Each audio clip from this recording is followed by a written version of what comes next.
Up next, we have with us Derek Copeland, who is the University of Louisville head rowing coach. And Coach, last time out you were at Ravenna, is that right? Yep.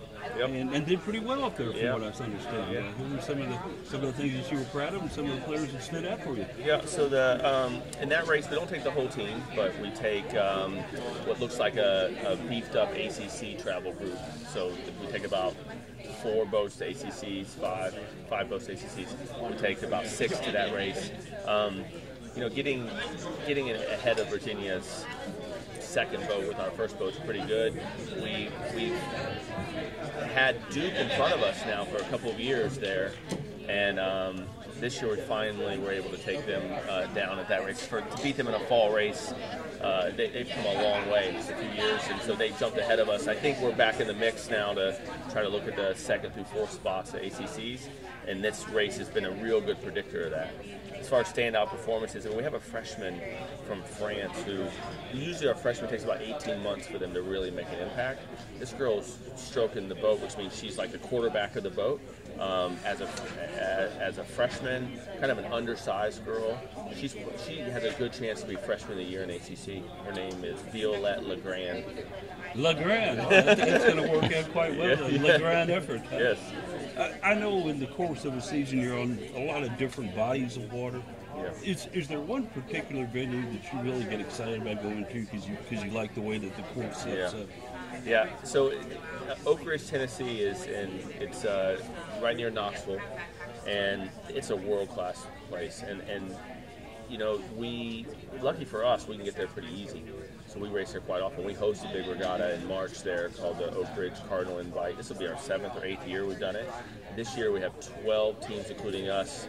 I think about 9 or 10 will be ranked in the top 20, 25. It's a big race for early in the year. That's our favorite body of water by far. Clemson's a great place. We're lucky that they're in the ACC, and we can have our championships there because the university it's right there on campus, so they get behind it, and there's a lot of support there. But if I could race anywhere over and over again, lucky enough, it's just 3 hours away at Oak Ridge. That's not a bad drive at all. And one of the things people may not know about rowing is there is no home field because no body water around here big enough. I guess maybe Floresville Lake if you went down there and did some operations. But how does that work as far as recruiting goes, letting people know that all our games are basically weight contests except for Oak Ridge, which is only 3 hours away? Yeah. So I think, you can spin anything, right, for recruiting, but the bottom line is the girls want to travel. They want to do stuff. They want to see stuff. We're lucky enough that this year we're going to go to San Francisco to race Stanford. We get to go to Miami, Florida to race, and we get to travel a lot to race. The home races, we do a lot on practice. Practice for us is a big deal. And so every day of practice is like a race, And so they really like that their home events are every day of practice. Their parents can come out and watch, and we get lots of guests that want to watch. And it's open. It's essentially open to lots of people can see a practice. And to them, they love the fact that on the Ohio, they can control that in the practice environment, and then they get to travel away. It's not real rare in their sport. It's pretty rare to have a place that you can race all the time. Even places that host regattas, a lot of times it's just their venue for a weekend anyway. So I think with the Red and Black Regatta, the administration and their friends and family can come and see it. Would I like to have a home course? Yeah, but more for the practice opportunities than the actual racing. We're not too worried about getting out of shape about having to travel everything. When you take a look at last year, here's some of the stars and some of your main rowers from last year that are back this year to compete. So some names. Kirsty Harrison is our captain again this year. She's her 3rd year being the captain.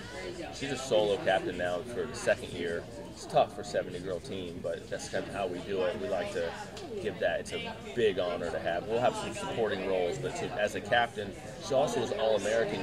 We don't usually just take the captain based on the best talented girls. She just happens to have developed into a great captain and a great talent.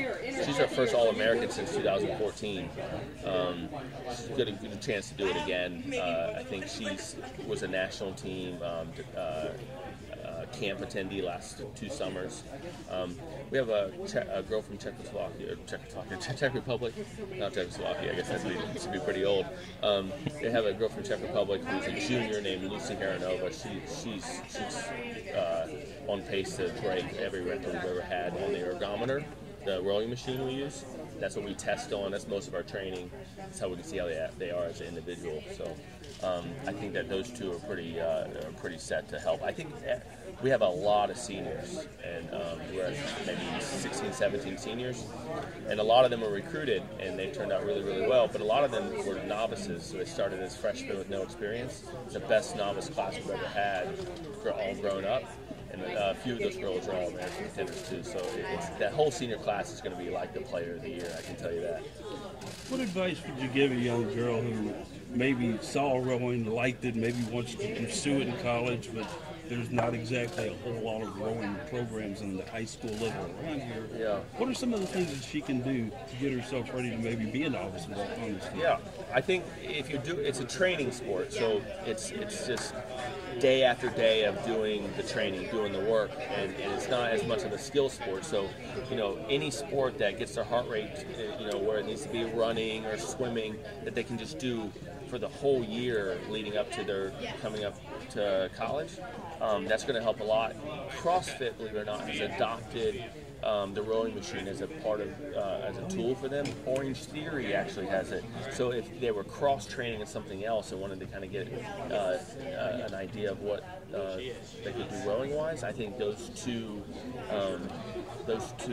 venues offer some coaching and some help. So if they don't have any rowing around them, I would say be doing a training sport like swimming or cycling or running for all the time, for all the seasons, and then supplement it with some of this CrossFit or Orange Theory, just to get an idea of what that part of it is about. Fortunate enough to go through your facility last year. That is without a doubt one of the best training facilities in this part of the nation, if not in the whole Eastern Seaboard. Just talk about what it took to build that, and you're still working on it, obviously. Yeah, no, I think we were real fortunate to have that built. I think Garvin Brown's the third contribution of, I don't know, upwards of $3 million for that. I mean, he grew up an Ohio River rat. He was always in the river, and for him to have that vision for helping develop the young women, I think was pretty special. I didn't have the good fortune of meeting him before he passed, right before it was built.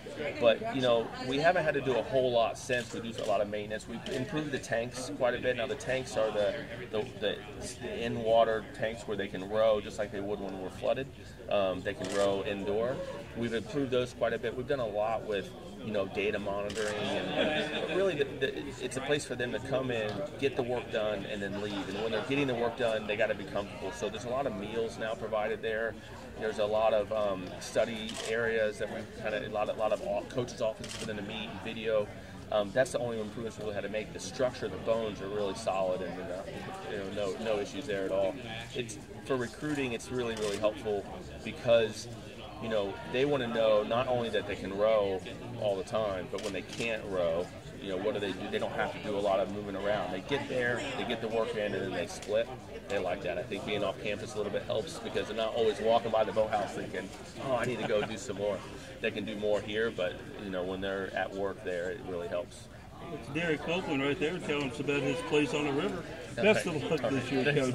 And win some events. Yeah. Win some events. Yeah.